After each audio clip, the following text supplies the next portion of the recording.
Hey everyone, I'm Damian from thecomicbooknerd.com, and here are my top picks for comics sold this week. We're going to start off with Fantastic Four number 588, which spends a month seeing how the remaining members of the Fantastic Four, their extended family, other heroes, and the prominent villains of the Marvel Universe react to the death of Johnny Storm. Now, things are just as grim over in Amazing Spider-Man number 655 with the recent death of J. Jonah Jameson's wife, Marla.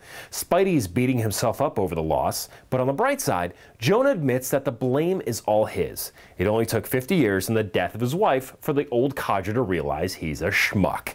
Over in DC, Larfleeze from the Green Lantern book slugs it out with Lex Luthor in Action Comics number 898. Ultimate Spider-Man gets in between Black Cat and Mysterio while Iron Man tries to teach him how to be a hero in this month's Prelude to the Death of Spider-Man.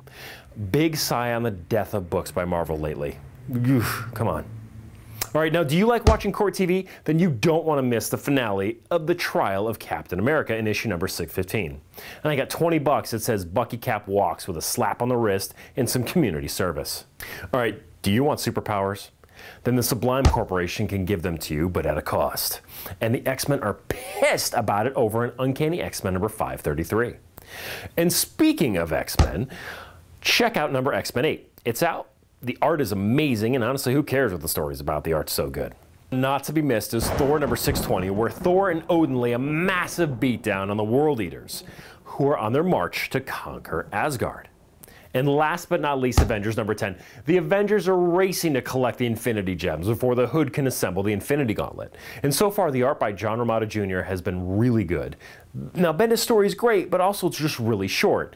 Now, each issue so far has been less than 2/3 of the book, and the other third has been taken over by the oral history of the Avengers, which is okay, but it's not worth the $3.99 I'm paying. And honestly, if Marvel doesn't get with the program and drop their $3.99 prices down to $2.99 like DC, I foresee fans dropping paper comics and switching completely over to digital comics. Now, don't be greedy, Marvel. Don't let that happen. Okay, head on over to thecomicbooknerd.com to check out the rest of the books coming out this week and let us know what is on your pull list. All right, we have some big news this week for fans of the upcoming Superman reboot that is being directed by Zack Snyder. Kevin Costner is playing Pa Kent. Now, as long as Snyder can keep the franchise from sinking faster than Waterworld, fans should be happy. And Superman should be flying into theaters mid-December of next year. All right, for collectibles this week, if you're into collecting ugly, ugly crap, boy, do I have just the thing for you. The world's greatest DC heroes action figures. Look at these train wrecks. Styled after classic Mego figures of the 1970s, right down to the packaging. This fourth series of retro-styled figures are certain to take collectors back in time to their childhoods. Now, first off, they're a ripoff of the Mego line right down to the packaging, and as far as being taken back to your childhood, if scary-ass toys that look like Howdy Doody and a crazy Uncle Arthur from Bewitched are what you're looking for, you got a serious problem. And they want $26 for these? Who the hell are they kidding? Now, I don't blame the people that made these. I blame whoever approved this in DC's licensing division. That person needs a slap for this travesty. All right, now to wash that bad taste out of your mouth, Sideshow Collectibles has released a new awesome member to add to their X-Men cast of premium format figures. Rogue.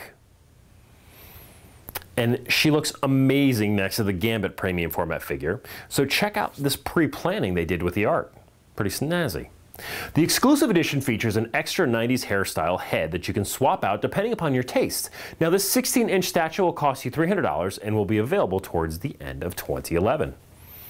Okay, that's all I have this week for issues. Follow us on Twitter at @acomicbooknerd and check out the latest in this week's comics at thecomicbooknerd.com.